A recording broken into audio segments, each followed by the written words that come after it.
¿Fue Pablo quien creó el cristianismo? Si alguna vez te has preguntado quién realmente sentó las bases del cristianismo tal y como lo conocemos, la respuesta puede no ser tan simple como parece. Muchos creen que fue Jesús quien lo fundó, pero, ¿y si te dijera que el cristianismo podría haber tomado una forma muy distinta sin la figura de Pablo de Tarso? Hoy, exploraremos si realmente los mensajes de Jesús y Pablo son tan distintos como algunos piensan. Bienvenidos a este espacio de reflexión profunda, donde analizamos las raíces del cristianismo y sus figuras más trascendentales. En el episodio de hoy, abordamos la diferencia entre las enseñanzas de Jesús y las de Pablo de Tarso. Mientras que Jesús es considerado por muchos como el fundador de la fe cristiana, es Pablo quien, tras su conversión, introduce ideas que marcarían el rumbo de la religión durante los siglos venideros. ¿Podemos decir que Pablo realmente fundó el cristianismo? ¿O, por el contrario, fue un simple transmisor del mensaje de Jesús? Hoy, nos adentraremos en estas cuestiones. Para entender cómo las enseñanzas de Jesús diferían de las de Pablo, primero debemos acercarnos a lo que Jesús realmente predicaba. Jesús no hablaba de una salvación abstracta o cósmica como lo haría más tarde Pablo. Su mensaje estaba centrado en la inminencia del reino de Dios, una transformación espiritual y moral que afectaba a la vida diaria de sus seguidores. Jesús quería restaurar a Israel a través de la justicia, el amor y la misericordia, no necesariamente a través de la adherencia rígida a la ley mosaica. En los Evangelios, especialmente en el Sermón del Monte, vemos cómo Jesús pone énfasis en la pureza del corazón, el perdón y el amor incluso hacia los enemigos. La salvación, para Jesús, se encontraba en la relación directa con Dios y en vivir según los principios del reino. La ley no era un fin en sí misma, sino un medio para vivir con rectitud y en armonía con los demás. Jesús no predicó una teología sistemática, más bien, su mensaje fue un llamado urgente a la transformación personal dentro del pueblo judío. ¿Pero qué sucedió después de su muerte? ¿Cómo se desarrollaron sus enseñanzas? Aquí es donde entra Pablo. Pablo de Tarso, o Saulo de Tarso, fue inicialmente un feroz perseguidor de los cristianos. Sin embargo, su famosa conversión en el camino a Damasco lo llevó a convertirse en uno de los apóstoles más influyentes del cristianismo primitivo.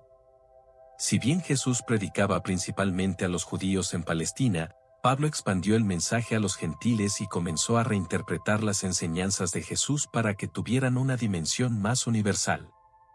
Pablo presenta una visión del cristianismo profundamente teológica: la salvación se alcanza a través de la fe en Cristo, y no por las obras de la ley. Para Pablo, la muerte y resurrección de Jesús no solo garantizaban la redención de los judíos, sino de todos los seres humanos, sin distinción de raza, religión o estatus social. La justificación por la fe y no por las obras de la ley fue una de las grandes innovaciones que Pablo aportó al cristianismo. Vinculó la salvación con una nueva relación cósmica con Cristo, un mediador entre Dios y la humanidad. Es aquí donde surge la pregunta que tanto ha intrigado a los estudiosos: ¿son las enseñanzas de Jesús y las de Pablo realmente tan distintas? Aunque en esencia, ambos compartían el amor a Dios y al prójimo como fundamentos del mensaje cristiano, las diferencias teológicas y de enfoque son evidentes. Mientras que Jesús veía el reino de Dios como una realidad próxima que transformaba la vida en este mundo, Pablo centró su mensaje en la salvación cósmica a través de Cristo y en la fe como el único medio para alcanzar la justicia divina. Esto llevó a que el cristianismo paulino fuera más accesible a los gentiles, quienes no necesitaban convertirse al judaísmo ni cumplir con la ley mosaica. Pablo redefinió el cristianismo de manera que podía ser abrazado por un público mucho más amplio, ampliando significativamente el alcance de la nueva religión. A lo largo de los siglos, el cristianismo se ha convertido en una fe mundial, pero ¿cuánto de esa expansión se debe a las enseñanzas originales de Jesús y cuánto a las reinterpretaciones teológicas de Pablo? ¿Fue Pablo un continuador fiel del mensaje de Jesús, o fue un creador del cristianismo como lo conocemos hoy? ¿Cómo es que un predicador itinerante de un pueblo olvidado llega a ser considerado el mediador cósmico de toda la humanidad?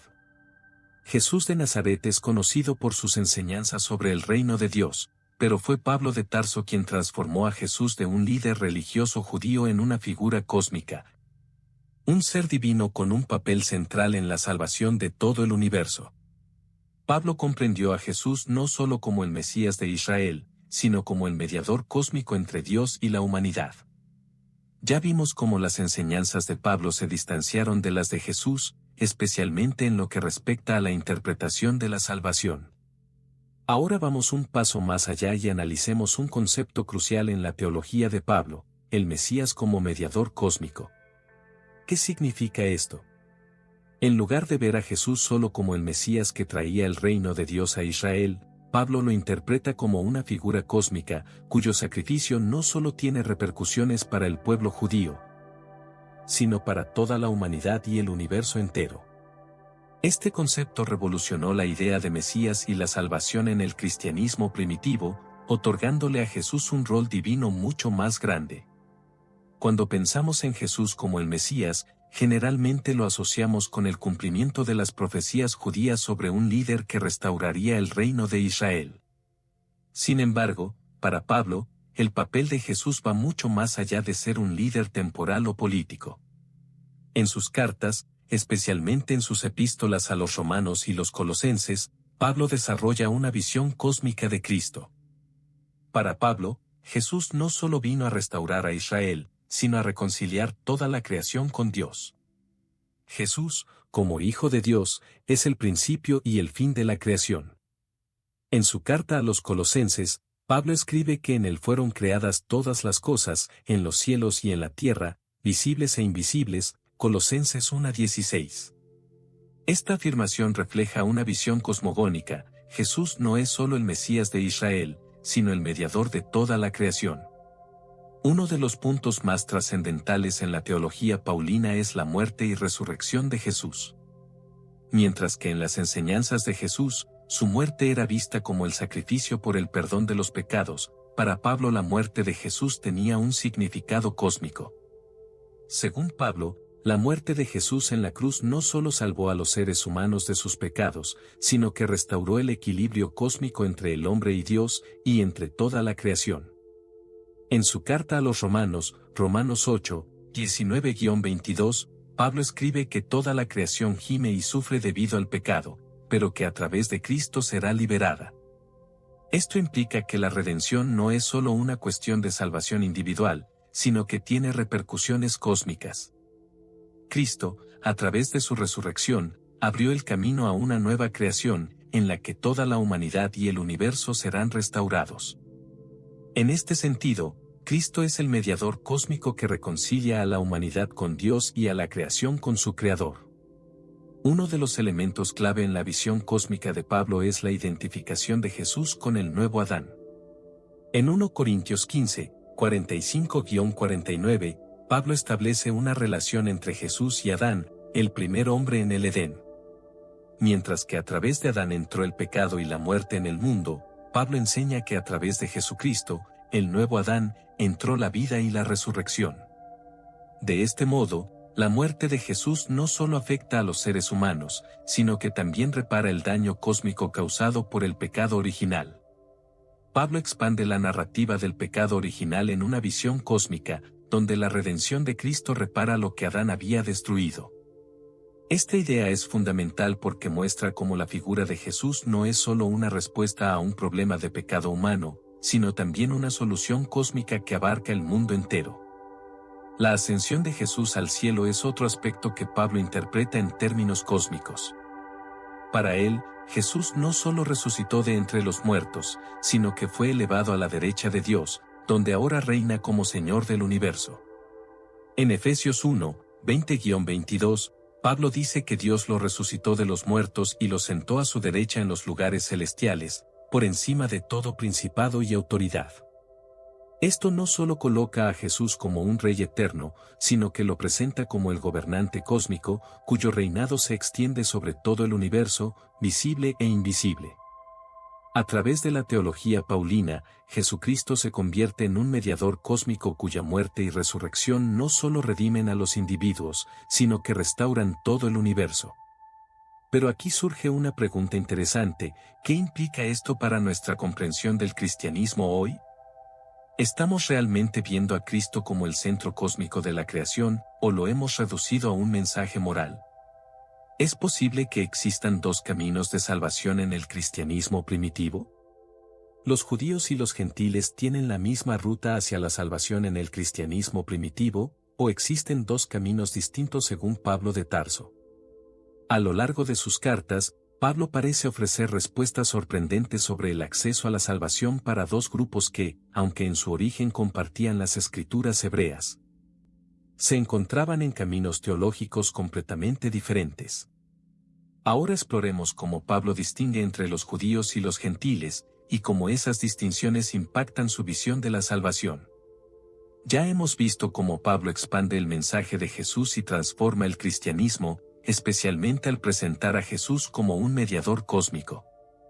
Ahora nos adentramos en un tema clave para entender la teología paulina, la cuestión de los dos caminos de salvación. Si bien Jesús nunca sugirió que existieran caminos separados para judíos y gentiles, Pablo parece tener una visión más diferenciada. La salvación en Cristo es universal, pero ¿es para todos de la misma manera? ¿Y cómo encaja todo esto con la ley mosaica que los judíos seguían tan celosamente?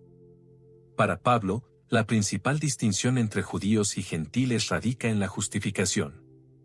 En su carta a los Romanos, Romanos 3:28, Pablo escribe: concluimos, pues, que el hombre es justificado por la fe, sin las obras de la ley. Esto fue un cambio radical respecto a la interpretación judía tradicional, que consideraba que la salvación venía a través del cumplimiento de la ley de Moisés. Los gentiles a quienes Pablo predicaba no seguían la ley mosaica, ni las costumbres religiosas judías, pero Pablo los incluye dentro de la salvación por medio de la fe en Cristo. La gracia divina, a través de la fe en Cristo, es el único requisito para que los gentiles sean salvos. De esta forma, Pablo abre un camino universal para la humanidad. No importa si eres judío o gentil, todos pueden alcanzar la justificación por la fe en Cristo, sin necesidad de adherirse a las tradiciones y leyes judías. Por otro lado, Pablo no niega que los judíos tengan un papel central en la historia de la salvación. Sin embargo, para él, la ley de Moisés ya no es el medio principal para alcanzar la salvación. En su carta a los Gálatas, Pablo aclara que la ley fue un maestro que preparó a la humanidad para la llegada de Cristo, pero no puede justificar por sí misma, Gálatas 3:24. Es decir, aunque la ley sigue siendo valiosa y tiene un papel en la vida moral de los judíos, la fe en Cristo es la que lleva a la verdadera reconciliación con Dios.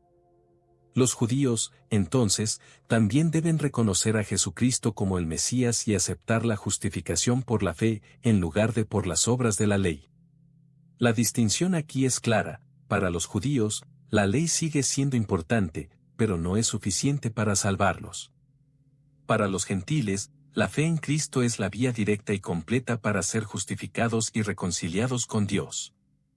Pablo, en sus epístolas, deja claro que la ley tiene un valor pedagógico. En Romanos 7, Pablo expone cómo la ley fue un medio para revelar el pecado y cómo, aunque la ley es buena, no puede salvar. El problema no radica en la ley, sino en la incapacidad humana de cumplirla perfectamente. Jesús, en su sacrificio, toma sobre sí el castigo por la violación de la ley y ofrece a todos, incluidos los judíos, la oportunidad de alcanzar la salvación por gracia y fe. Pablo, sin embargo, también reconoce que muchos judíos rechazan esta nueva revelación y siguen buscando la justificación a través de la ley.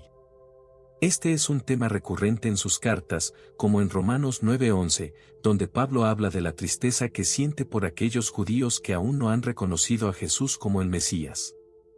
Para Pablo, no hay diferencia fundamental entre judíos y gentiles cuando se trata de la salvación, pero sí existen diferentes caminos debido a la historia y la tradición de cada uno. ¿Significa esto que Pablo está ofreciendo dos caminos de salvación separados para los judíos y los gentiles? No exactamente. La salvación en Cristo es universal para ambos grupos, pero los caminos son diferentes en la práctica. Los gentiles no necesitan la ley judía para ser salvos, mientras que los judíos, con su tradición ancestral, deben reconocer que la ley ha sido cumplida y superada en la obra de Cristo. En cierto modo, los judíos tienen la ventaja de estar más cerca del mensaje de salvación, pero la salvación por gracia es igualmente accesible para ellos, no a través de la ley, sino por la fe en Jesús. La pregunta ahora es, ¿qué significa todo esto para la iglesia cristiana de hoy? Los cristianos de origen judío y los de origen gentil siguen teniendo caminos distintos hacia la salvación, ¿o la teología de Pablo ha borrado completamente esas distinciones? El cristianismo de Pablo plantea la idea de que la fe en Cristo es el camino de salvación para todos. Pero también reconoce que el contexto histórico y cultural de los judíos y gentiles cambia la manera en que cada grupo llega a esta fe. En el próximo episodio, profundizaremos aún más en las implicaciones de esta universalización de la salvación en el cristianismo primitivo. Si este análisis te ha parecido valioso, no olvides darle like, suscribirte y compartir este episodio con aquellos que desean comprender cómo las enseñanzas de Pablo siguen impactando nuestra comprensión de la salvación hoy. Nos vemos en el próximo episodio.